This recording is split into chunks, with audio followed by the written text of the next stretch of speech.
أنا العبد السقيم من الخطايا وقد أقبلت. میرے والد ماجد حضرت مولانا مفتی محمد شفیع صاحب رحمۃ اللہ علیہ، اللہ تعالیٰ ان کے درجات بلند فرمائے، جس زمانے میں بیمار تھے اور صاحب فراش تھے، دل کی تکلیف ہوئی تھی جس میں پھر مستقل طور پر اور بھی کچھ عوارض تھے جس کی وجہ سے ہمیشہ بستر پر رہتے تھے، اور اسی بستر پر رہنے کی حالت میں معرف القرآن کی تعلیم بھی کرتے رہتے تھے، ساتھ ساتھ معرف القرآن کا کام جاری تھا۔ میں نے اپنا جو کمرہ ہے دفتر کا وہ ان کے کمرے کے متصل بنا لیا تھا تاکہ ہر وقت ان کے کوئی ضرورت ہو تو پوری کر سکوں۔ اس دوران مجھے حرمین شریفین حاضر ہونے کی تمنا تو تھی، اور مجھے حرمین شریفین حاضر ہوئے تقریباً 10 سال ہو گئے تھے۔ 10 سال میں کوئی موقع نہیں ملا تھا جانے کا۔ تو اس زمانے میں میرے پاس ایک صاحب نے حج بدل کی پیشکش کی کہ حج کا موسم آ رہا ہے، آپ میری طرف سے حج کر لیں۔ تو دل میں کچھ داعیہ پیدا ہوا۔ الحمدللہ والد صاحب کی طبیعت ایسی نہیں تھی کہ جس کی وجہ سے کیونکہ دوسرے بھائی بھی موجود تھے اور ان کی خدمت کرنے کے لیے دوسرے حضرات موجود تھے، تو ان کا کہنا یہ تھا کہ آپ حج کر کے آ جائیں تو پھر خدمت تو اسی طرح جاری رکھیں۔ میں نے حضرت والد صاحب رحمۃ اللہ علیہ سے ذکر کیا کہ حج بدل اس طریقے سے آیا ہے، کیا کروں؟ تو آپ نے فرمایا کہ بھئی نعمت ہے اللہ تعالیٰ کی، تم اگر جانا چاہو تو چلے جاؤ۔ پھر میں نے الحمدللہ میں حج اپنا کر چکا تھا، پہلے حضرت والد صاحب رحمۃ اللہ علیہ کے ساتھ ہی کر چکا تھا۔ تو میں نے پھر میں سوچتا رہا کہ کیا کروں۔ ایک طرف حج بدل کے حج کی خواہش بھی تھی، اور دوسری طرف حضرت والد صاحب رحمۃ اللہ علیہ کو اس حالت میں چھوڑ کر جانا یہ بھی مجھے بھاری معلوم ہوتا تھا۔ شاید استخارہ بھی کیا ہوگا، اس کے بعد میرا دل مطمئن نہیں ہوا، حج پر جانے کے لیے دل مطمئن نہیں ہوا۔ تو 2-3 دن کے بعد، کچھ دن کے بعد حضرت والد صاحب نے پوچھا بھی تمہارے اس حج بدل کا کیا ہوا؟ تو میں نے عرض کیا کہ حضرت میں نے تو ارادہ ملتوی کر دیا۔ انہوں نے کہا کیوں کر دیا؟ تو میرے منہ سے یہ جملہ نکلا کہ ہمارا حج عمرہ تو یہیں پر ہے آپ کے پاس، ہمارا حج اور عمرہ یہی آپ کے پاس ہے۔ تو حضرت والد صاحب رحمۃ اللہ علیہ میرے اس بات سے بہت خوش ہوئے اور کہا کہ تم نے صحیح فیصلہ کیا، اور انشاءاللہ اللہ تعالیٰ تمہیں اتنا لے جائیں گے پھر کہ یعنی مجھے الفاظ صحیح یاد نہیں رہے، لیکن وہ حاصل اس کا تھا کہ اتنا جانا ہوگا کہ لوگ رقص کریں گے۔ اس کے بعد حضرت والد صاحب کی وفات ہو گئی۔ وفات کے بعد سے آج تک کوئی سال ایسا نہیں گزرا جس میں 2-3 مرتبہ کم از کم حاضری نہ ہوئی ہو۔ اور اب صورتحال یہ ہے کہ میرے کچھ اداروں سے وہاں تعلقات ہو گئے ہیں، تو اس کی وجہ سے ہر دوسرے تیسرے مہینے حاضری ہوتی رہی۔ پچھلے دنوں بیماری کی وجہ سے نہیں جا سکا تھا 2-3 مہینے، اس میں بھی 2 مرتبہ مکہ مکرمہ حاضر ہونے کی توفیق ہوئی۔ لیکن اب میں یہ کرتا ہوں کہ 1 مرتبہ کوشش کرتا ہوں کہ مکہ مکرمہ میں حاضری ہو جائے، دوسری مرتبہ مدینہ طیبہ میں۔ اب مدینہ طیبہ حاضر ہوئے مجھے تقریباً 8 مہینے ہو گئے تھے، 8 مہینے سے میری حاضری نہیں ہوئی تھی۔ تو اللہ تبارک و تعالیٰ نے اس کا اب اس انتظار میں تھا کہ 6واں امتحان آ جائے، تو اس وقت فراغت کا وقت ہوگا تو اس وقت اطمینان سے کسی وقت حاضر ہوں گا۔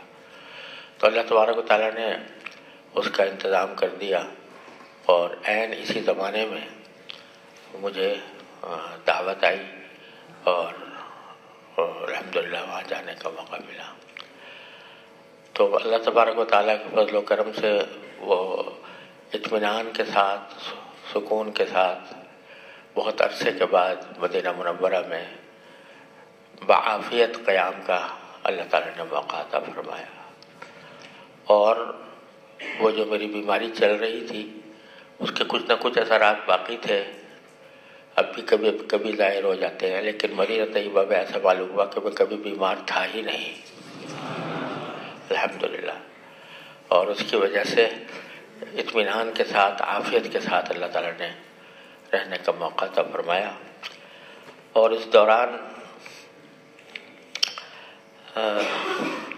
ایک تو وہاں سب سے بڑی نعمت وہاں کی حاضری ہے، اس کے علاوہ ایک مرتبہ ایسا ہوا تھا، پچھلی مرتبہ جب میں گیا تھا تو وہاں کا جو محکمۃ القضاء ہے، قاضیوں کا کی عدالت ہے، بڑی عدالت ہے، تو اس کے کچھ قاضی حضرات نے مجھ سے یہ فرمائش کی کہ آپ ہمیں یہاں پر آ کر، ہمارے عدالت میں آ کر بخاری شریف کی کتاب القضاء ہمیں پڑھائیں۔ تو ہم چاہتے ہیں کہ وہ، تو مجھ سے انہوں نے اس انداز سے فرمائش کی کہ مجھ سے انکار نہ ہوا۔ میں نے کہا اگرچہ میں جب حرمین شریفین جاتا ہوں تو عام طور سے بس میرا آنا جانا صرف ہوٹل اور ہوٹل سے حرمین، ہوٹل اور ہوٹل سے حرمین اس طرح ہوتا ہے، کہیں میں دور نہیں جاتا، لیکن انہوں نے اس انداز سے فرمائش کی کہ میں رد نہ کر سکا۔ میں نے کہا کہ ٹھیک ہے، مغرب کے بعد میں انشاءاللہ آپ وہاں آؤں گا۔ اسی دوران وہاں مسجد نبوی کے ایک امام ہیں شیخ احمد طالب صاحب، تو ان کو کسی نے بتا دیا کہ وہاں پر وہ کتاب القضاء پڑھائیں گے، تو وہ بھی آ گئے، اس میں شریک ہوئے، درس میں شریک ہوئے۔ اور اس درس کے بعد انہوں نے فرمائش کی کہ میں چاہتا ہوں کہ آپ ہمیں مسند احمد کی ثلاثیات ہم آپ سے پڑھیں، اور اس کے لیے انہوں نے حرمین کا جو کمرہ ہوتا ہے نا، جہاں وہ آتے ہیں پھر وہاں سے امام نماز کے لیے آتے ہیں، تو انہوں نے کہا کہ مغرب کے بعد ہم اسی کمرے میں انتظام کر دیتے ہیں اور وہاں پر آپ ہمیں وہ پڑھائیں، ثلاثیات مسند احمد۔ چنانچہ میں نے پھر ان کو وہاں مسند احمد کی ثلاثیات جو ہے وہ پڑھی، میں نے انہوں سے پڑھی قراءتاً و روایتاً، اور اجازت بھی دی۔ وہاں میں حرم کے کمرے ہی میں ہوا تھا۔ پھر اس کے نتیجے میں پھر امام کے ساتھ ہی باہر آنا ہوا، امام کے ساتھ ہی پھر نماز صف اول میں اللہ تعالیٰ نے عطا فرمائی، اور اس کے نتیجے میں کئی ائمہ سے بھی وہاں ملاقات ہوئی۔ اس مرتبہ جب میں پہنچا تو یہ جو قضاء کے اندر جو لوگ شریک تھے، ان میں سے کچھ حضرات وہ تھے جو خود مسجد نبوی میں ایک قائم ہے کلیت المسجد النبوی، جس میں تعلیم ہوتی ہے، اور وہ جامعہ اسلامیہ مدینہ منورہ سے ملحق بھی ہے، اور اس کے وہاں کے جو اساتذہ تھے وہ بھی اس قضاء والے درس میں شریک تھے، اور اسی طریقے سے وہ جو ثلاثیات مسند احمد کا درس تھا اس میں بھی شریک تھے۔ تو پھر پچھلی مرتبہ انہوں نے مجھے اپنے کلیت الشریعہ میں بھی دعوت دی تھی، اور وہاں مجھ سے شرح عقود رسم المفتی مجھ سے پڑھی تھی، اس میں بھی شیخ احمد طالب موجود تھے جو امام ہیں مسجد نبوی کے۔ اس مرتبہ جب میں پہنچا تو کلیت المسجد نبوی کے اساتذہ نے پھر دوبارہ یہ فرمائش کی کہ ہم نے آپ کی کتاب اصول الفتح میری کتاب ہے نا اصول الفتح عبادہ، وہ تو وہ ہم نے خریدی ہوئی ہے، اور ہم چاہتے ہیں کہ آپ اس کو ہمیں پڑھائیں۔ میں نے کہا بھائی میں تو آیا ہوں یہاں پر حرم شریف کے لیے، مجھے کہیں باہر جانا مجھے اچھا نہیں لگتا۔ انہوں نے کہا چند دن دے دیں ہمیں۔ تو انہوں نے اسی طرح فرمائش کی کہ میں اس کو بھی رد نہ کر سکا، اور 4 دن اصول الفقہ کا درس وہاں کلیۃ المسجد النبوی کے اندر ہوا۔ اسی دوران شیخ علی حذیفی جو وہاں کے بڑے امام ہیں، ان سے ملاقات کا وقت طے ہوا۔ میں چاہتا تھا کہ ان کو اپنی کتابیں کچھ پیش کروں، تو فتح الملہم کا نسخہ اور فقہ البیوع اور اس میں قضایا فقہیہ معاصرہ، تو ان کو پیش کی۔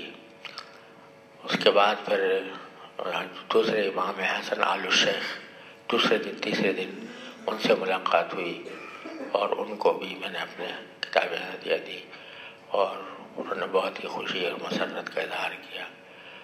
اور میں اس بات پر بڑا خوش ہوا کہ حسن آل الشیخ نام سنا ہے آپ لوگوں نے؟ یعنی مسجد نبوی کے امام ہیں حسن آل الشیخ، اور یہ شیخ عبد الوہاب نجدی، جن کی طرف منسوب کر کے ہمیں لوگ وہابی کہتے ہیں نا، تو شیخ عبد الوہاب نجدی کے وہ پوتے یا پڑ پوتے ہیں یہ حسن آل الشیخ۔ تو ظاہر ہے کہ شیخ عبد الوہاب نجدی کے نظریات کے حامل بھی ہوں گے۔ تو جب میں نے ان سے المدونہ کا ذکر کیا، المدونہ الجامعہ جو ہماری طرف سے ہوا، تو اس پر انہوں نے بہت ہی غیر معمولی مسرت کا اظہار کیا، کہا کہ ایسا تو کام آج تک دنیا میں کبھی نہیں ہوا جو آپ نے کر رہے ہیں۔ تو میں تو بہت خوش ہوا اس کو سن کر۔ پھر انہوں نے ایک بات ایسی کہی کہ جس سے معلوم ہوا کہ ان کے مسلک اور مزاج میں بڑا اعتدال ہے۔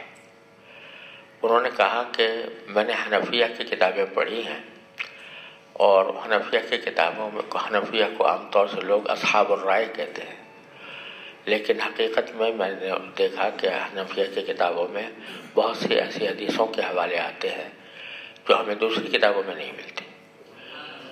تو اس واسطے ان کی جو کتابیں ہیں، وہ کتابوں میں جو حدیثیں آئی ہیں، میں سمجھتا ہوں کہ کیونکہ یہ کہنا غلط ہے ان کے بارے میں، حنفیہ کے بارے میں، کہ وہ رائے اور قیاس پر عمل کرتے ہیں۔ ان کا استناد بھی کسی نہ کسی حدیث پر ہوتا ہے، تو وہ احادیث بھی اگر آپ جمع کریں تو یہ بہت اچھا ہوگا، تاکہ حنفیہ کے جو مستدلات ہیں وہ بھی جمع ہو جائیں۔ اس سے مجھے بڑی خوشی ہوئی کہ ماشاءاللہ وہ شیخ عبد الوہاب نجدی کے پڑ پوتے ہیں، اور اس کے باوجود انہوں نے اس کا اظہار کیا۔ تو الحمدللہ ان سے ملاقات بھی بہت مفید اور اچھی رہی۔ ان کو میں نے کتابیں بھی پیش کی۔ انہوں نے کہا کہ آپ پہلے سے میں واقف تھا اس کتاب سے، فتح الملہم سے، اور میں پہلے سے آپ کی جو بحوث فی قضایا فقہیہ معاصرہ ہے اس کو بھی میں جانتا ہوں کہ آپ نے مجموع الفقہ الاسلامی میں وہ پیش کی ہے، آپ ابھی تک اس کے رکن بھی چلے آتے ہیں۔ تو بڑی بیچاروں نے ہمت افزائی کی۔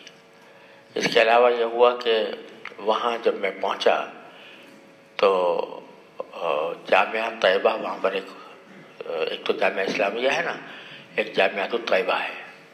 وہ جامعہ طیبہ کے اندر انہوں نے کلیۃ المسجد النبوی کے جو اساتذہ ہیں، انہوں نے ایک دورہ شروع کر رکھا تھا المعایر الشرعیہ کا۔ المعایر الشرعیہ تو جانتے ہیں نا آپ، تو ان کا ایک دورہ شروع کیا ہوتا، 6 مہینے سے اس کی تدریس ہو رہی تھی وہاں۔ تو وہاں اس کا آخری دن تھا، آخری درس کا۔ تو انہوں نے بہت ہی محبت کے ساتھ یہ کہا کہ ہماری خوش نصیبی ہے کہ سوتا آپ آئے ہوئے ہیں، تو جامعہ طیبہ کے اندر آخری جو درس ہے وہ آپ کا ہو جائے تو ہمیں، کیونکہ آپ اس معایر شرعیہ کی جو مجلس ہے، مجلس شرعی، اس کے صدر ہیں، تو ہمیں بڑی خوش نصیبی ہوگی کہ اگر وہ ختم ہو جائے صدر مجلس کی طرف سے تو بہت اچھا ہوگا۔ تو میں نے اس کو بھی عشاء کے بعد میں وہاں پر گیا۔ میں نے کہا کہ بشرط ہے کہ آپ مختصر کام کریں، زیادہ لمبا نہ کریں۔ تو وہاں پر بھی ماشاءاللہ تمام جامعہ اسلامیہ کے اساتذہ، جامعہ طیبہ کے اساتذہ اور جدہ سے آئے ہوئے بہت سے علماء، مکہ مکرمہ سے آئے ہوئے علماء وہاں موجود تھے. تو ان کو میں نے پھر آخری درس جو ہوا وہ دیا گیا. تو الحمدللہ اس کا بھی بہت اچھا اثر ہوا. تو اللہ تعالیٰ نے یہ سارے کام اس صبر کے اندر کرائے. اللہ تعالیٰ کا شکر ہے. تو اللہ تعالیٰ کا میں شکر ادا کرتا ہوں کہ اس نے اپنے فضل و کرم سے یہ ایام بہت ہی خوشگوار اور بہت یعنی پرلطف وقت گزرا، اور طبیعت بھی بالکل اچھی رہی الحمدللہ، کوئی شکایت نہیں ہوئی. تو میں نے کہا آپ کو تھوڑا سا بتا دوں. چلو بس بسم اللہ. کہاں سے پڑھنا ہے بھائی؟ مجھے تو یہ بھی یاد نہیں رہا.